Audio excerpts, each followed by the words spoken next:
Good morning. Welcome back to Morning at NTV. My name is Malaki Bilaudera, and today we want you to give us your feedback, to ask as many questions as possible. Andrew Chamagero was on ground, and today's discussion is on cyber security. Are you cyber secure? That's the question we are asking you today. You as an individual, you as a business, as a bank, as an institution, whatever space you are in, are you cyber secure? And today we have an expert in studios who will show us practically how we can safeguard ourselves from cyber fraud. And in studios, I have Mr. Mustafa Mugisa, who is the Summit Consulting Limited team leader. Thank you so much for making time. Pleasure. I'm totally excited about this show because myself, I'll get to learn a lot. Off screen, you're telling me a lot of things, and I realized that I could be a victim of cyber fraud. Let's begin. There's this particular worldwide survey that was done, and according to this report that was done, over $500 billion is lost worldwide to hackers, cyber fraudsters, and this is a big number, and this actually trickling down to Africa, Uganda. You can imagine millions and millions of shillings. Just in 2015, we had 9 former MTN employees who were convicted for apparently stealing cyber-wise. They were very cyber techy and savvy. They stole 3 billion from the mobile money platform, and they were convicted. Meaning we are not safe. We need to be secure. Just tell us, let's start from a personal front before we go to a business front. What are some of these things that you need to be cautious about? Of course, cybersecurity is an issue which is as the way you protect your home, the way you should protect yourself when you choose to go online.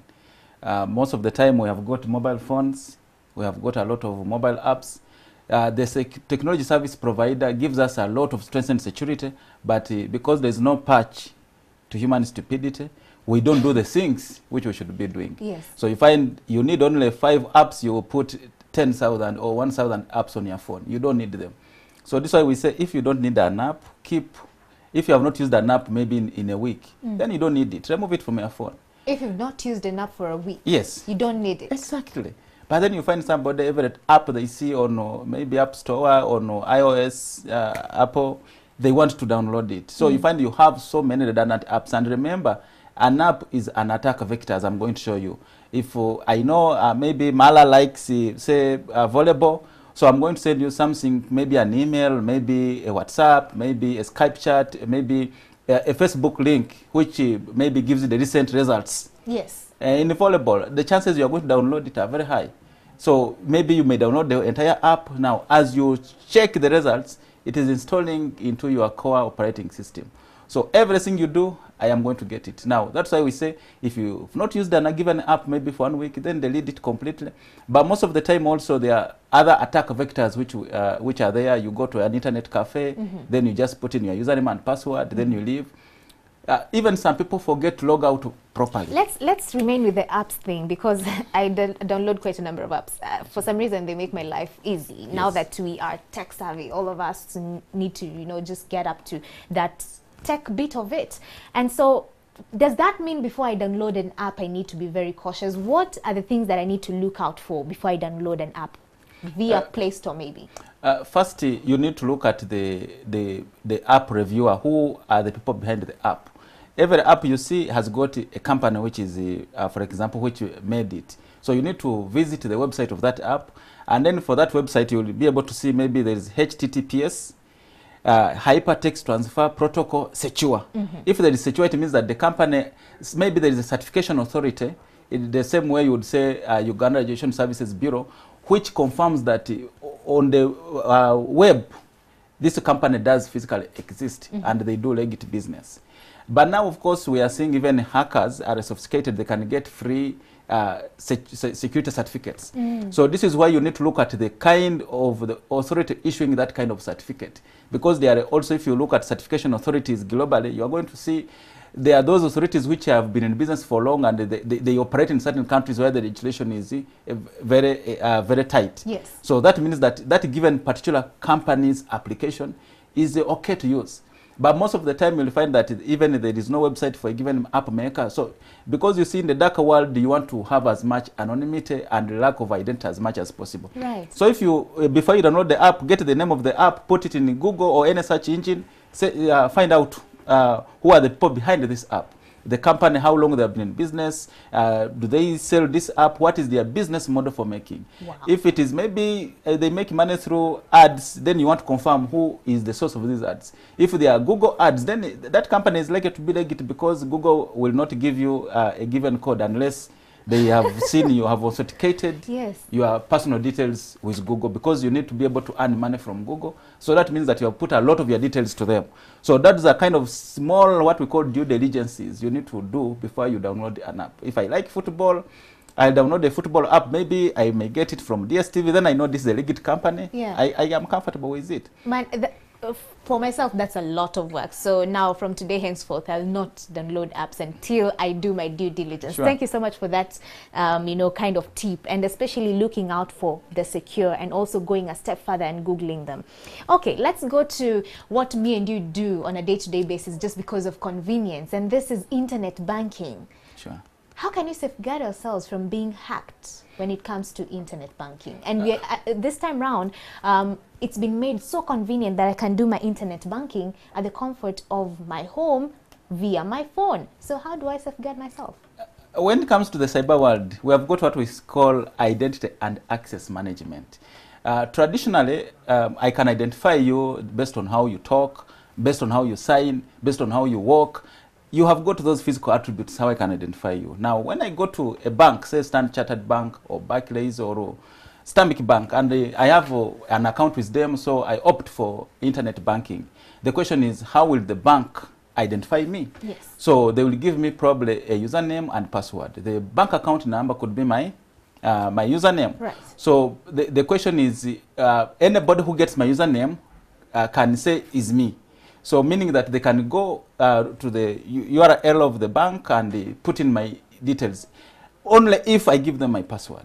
So this is why many banks now, they have done what we call one-time password, OTP. Mm-hmm. So that I put a username, everybody, usernames are like public. It is easier to get somebody's username. Yes. I can get your Gmail, for example, username on that application, just like I can get somebody's bank account if we are relatives. So you find the way people who steal from homes, they know they are victims. The same way people who steal from you are likely, at least they have done what we call footprinting and reconnaissance on you. So they have a lot of information about you. Mm. So now I have your username, so I put it into the online. Then the system, to know that it is me, it will ask me for something which maybe I know, yes, like a password. Mm.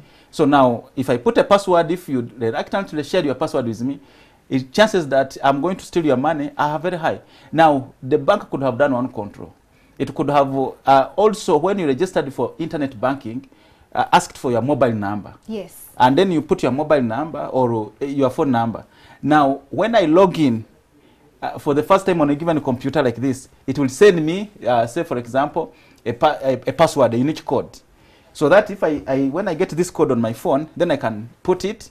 Now, that is what we call two-factor authentication. Mm. It is a high level of security. You want everybody who has maybe internet banking, any application online, Facebook account, Twitter, to have at least what we call two-factor authentication.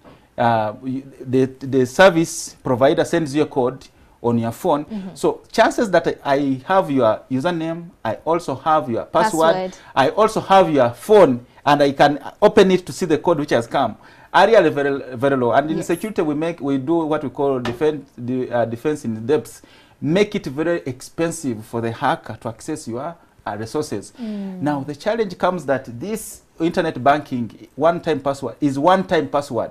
They send it only when you opt to use internet banking. Now, once you opt, then it means that subsequently, they will not send you this password. So this is why you want for strengthened security in the entire banking sector. Yes. To make sure that every time somebody logs in on their internet banking, before they transact, a password comes.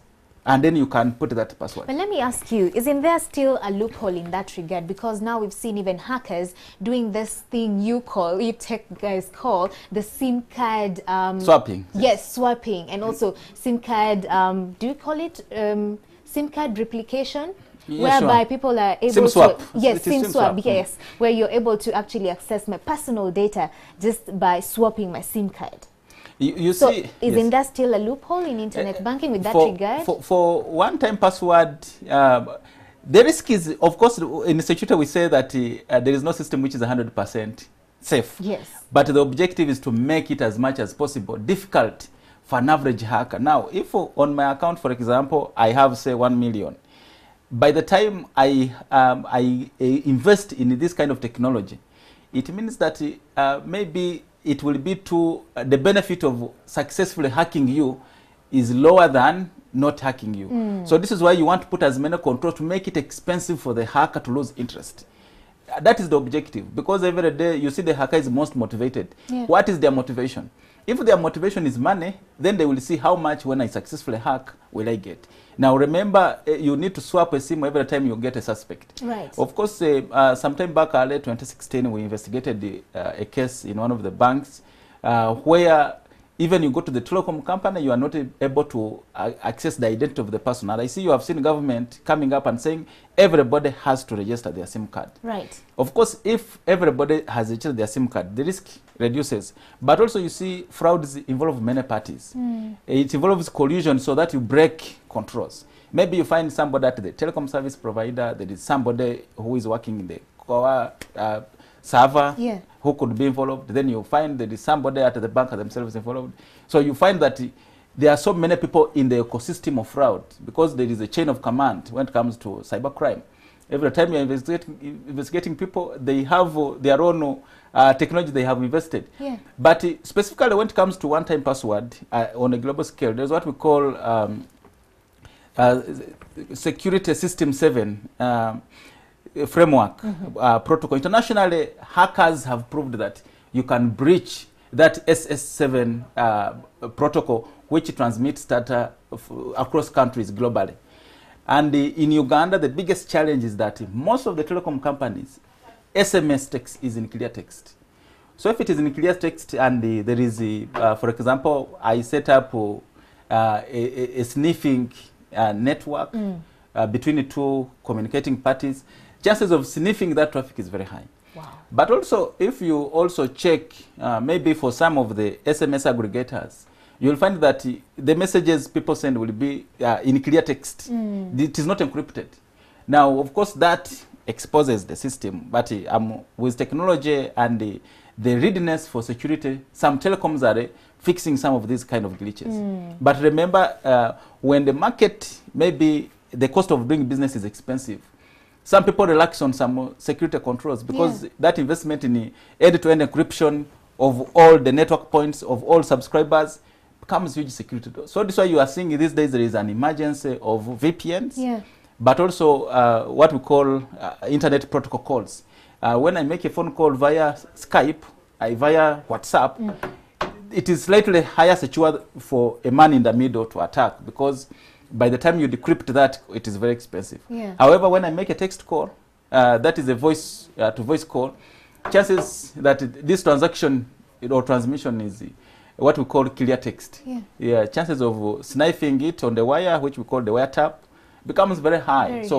But now the question is, should you not sleep because some people have died in their sleep? Yeah, that brings me to the other question, because you're telling me that we should not leave our gadgets lying around anyhow, because then someone can actually download an app that will enable them hack your computer. Tell us more about that.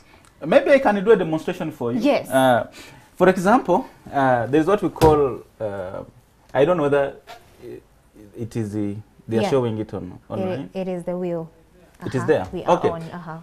So if I give somebody this laptop, I can give it to you maybe as a gift.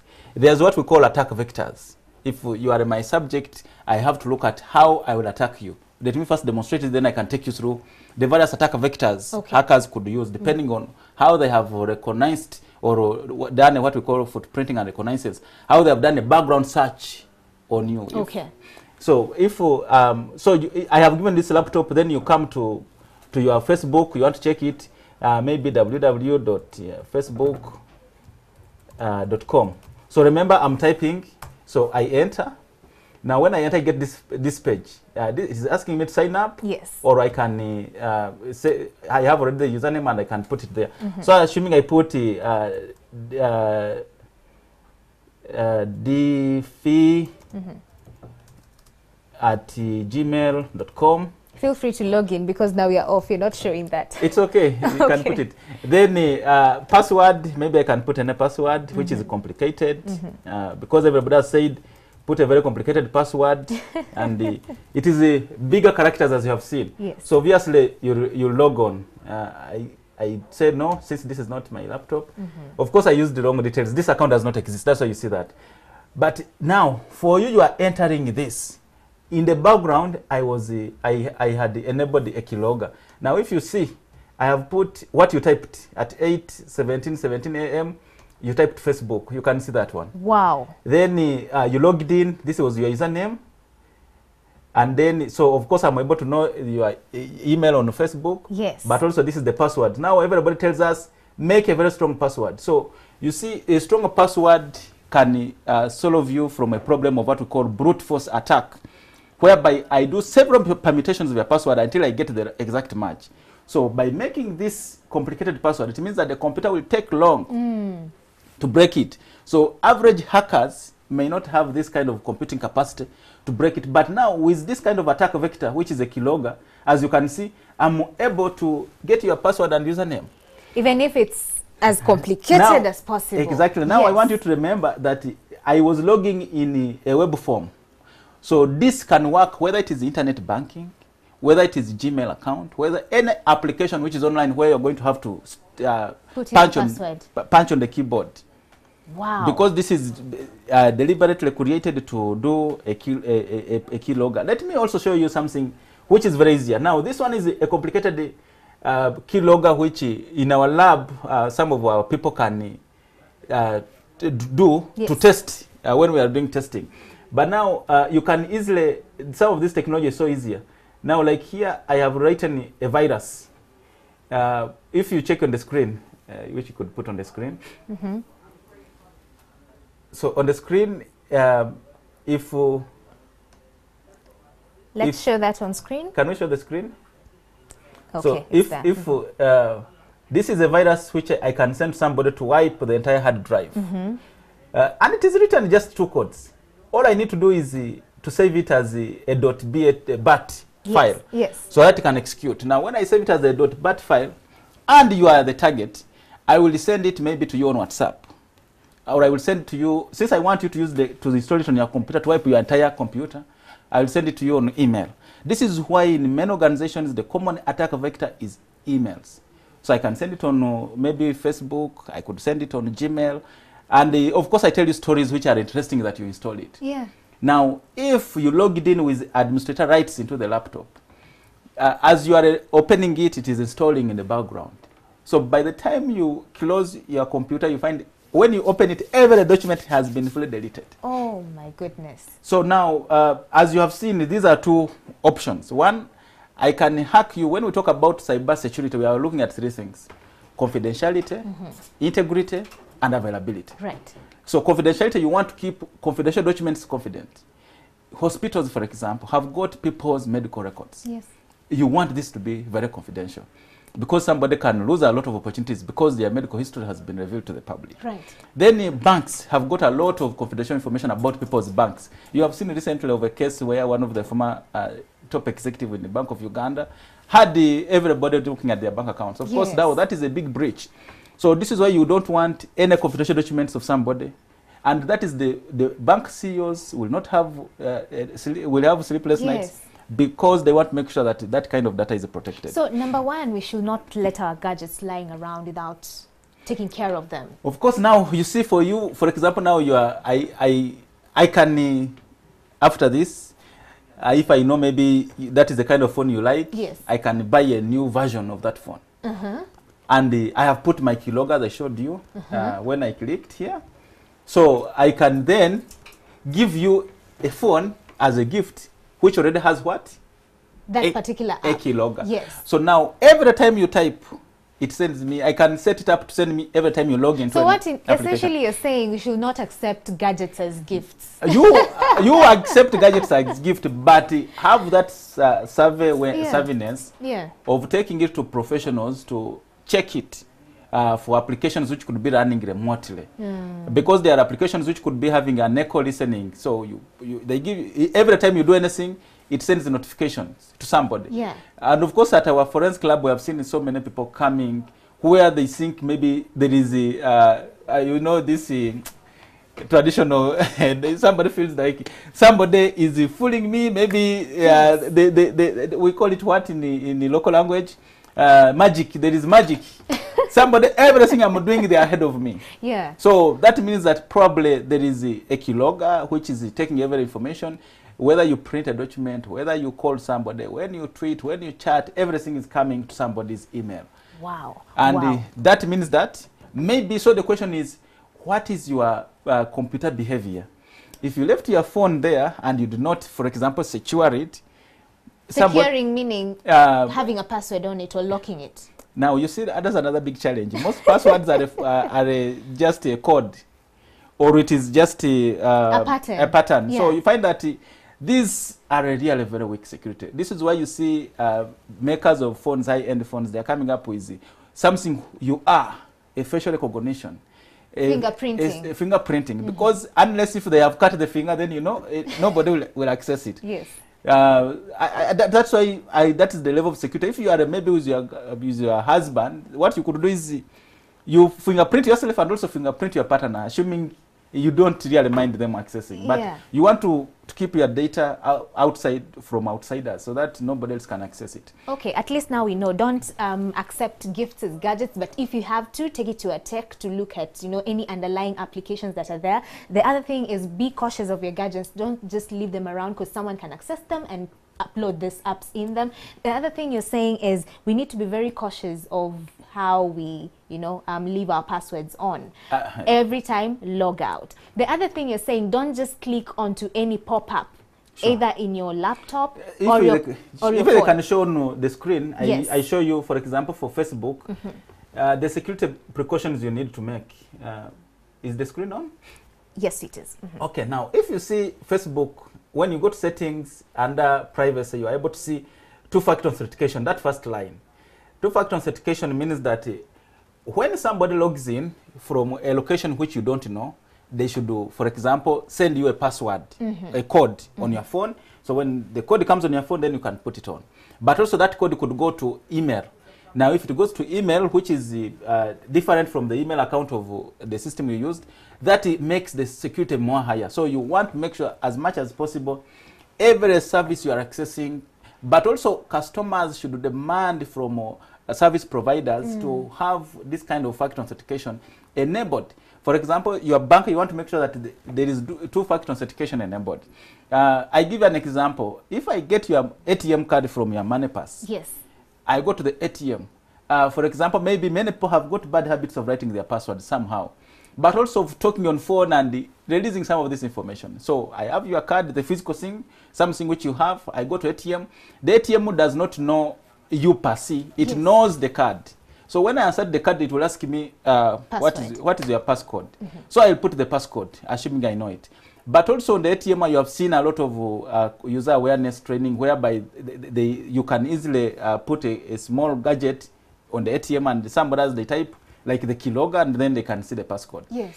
So this is why other smart ATMs now, when you put in your card, it looks at the phone which was registered, attached to that card, serial number or unique code, and then it sends a code to that phone. So now the code comes, then you can put the code, not the code of the ATM, but the code you have received, one-time code on your ATM. Wow. So in that case, the security is really strengthened. Now, the biggest challenge is banks are able to prove that unless you have shared your ATM card and your code with somebody else, we don't have liability. So this is why the frauds on ATMs, for example, are a customer frauds and they suffer with it, even if you can't take on the bank, because the bank was not involved. It gave you the ATM card. Right. It has no access to it, so it is your own ignorance. Yes.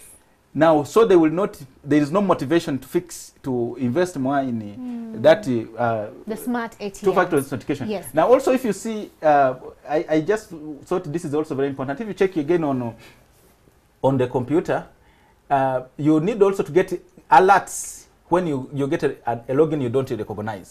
So in that case, you are able quickly to fix the problem, to tell Facebook that maybe somebody has taken over my account. But also here also there is a choose to reference to contact you if you get locked out. Meaning that somebody could steal your password, the way I showed you, using a keylogger, yes. and then you get locked out completely. However, if you had some friends, they can confirm that you are the genuine owner, because the other person who has the password doesn't know these friends. Wow. So that makes the security really more strengthened to avoid being hacked. Thank you so much for those tips. But as we come to a close, is it advisable to use public Wi-Fi? Of course, if you travel a lot, which I think you do, you go to very good international airports, Dubai, you go to Johannesburg, you go to Rwanda, even here at Entebbe, you find there is free public Wi-Fi. Yes. Now, some of these Wi-Fis can be set up as honeypots. So, of course, when the government has got what we call cyber resilience strategy, it wants to know the behavior of the users at the airport. When they come, what do they do? So there is also what we call high persons of interest, or politically exposed persons, or high net worth individuals.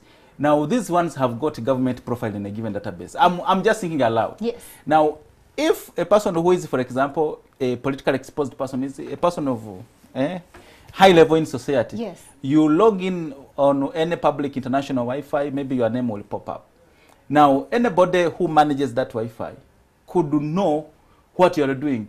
Are you watching maybe YouTube? Which kind of YouTube videos are you watching? Are you accessing a given, maybe Amazon to buy a given product? What product are you buying? So they can basically be able to know all your traffic, including your username and passwords. Now including username and password. Yes. Now that one could be backed up, or even it could get a notification if you type at a given international airport, yes. something which is, for example, of national threat. Maybe you write something called security when you are in that public Wi-Fi. Yes. It is a text which can be captured and analyzed by the researchers. And if they think it is innocent, then they let the traffic go. So but in other words, what you're saying is do not use public Wi-Fi if you don't have to. Of course, you don't have to use public Wi-Fi. If you have your personal wireless, you have your mobile phone, yes. that is a small investment. Roam, use the internet, and be in charge of your security. Otherwise, you are exposed. Thank you so much, Mr. Mugisa. Thank you so much. In case you have questions, he will be sure to, address them. Unfortunately, time is not on our side. I wanted to say something small. Yes, before you come to one way.